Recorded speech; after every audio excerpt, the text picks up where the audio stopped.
Nung ako po ay governor noong 2010, 2016, 2019 to 2024, ang lagi ko na lang naririnig ay war on drugs.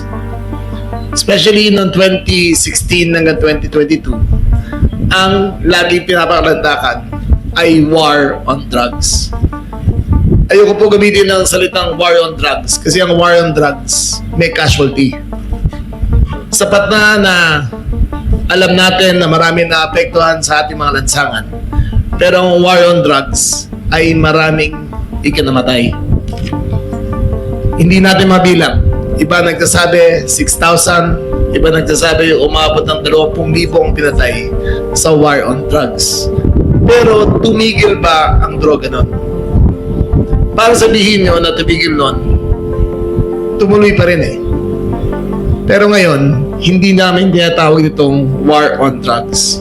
It is a campaign against the illegal drugs. Yung war on drugs, maraming namatay.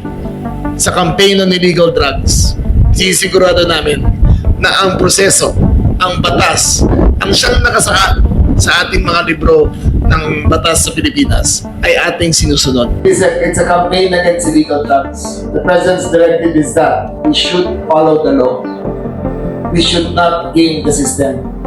Dati kasi, kala nila, basta pumatay ka ng 5 tao, 10 tao, 20 tao, 20,000 tao, titigil ng droga sa Pilipinas. Tumigil ba? Hindi rin eh.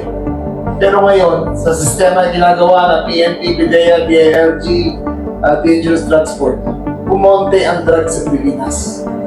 It is a more effective way of solving the drug menace rather than killing people.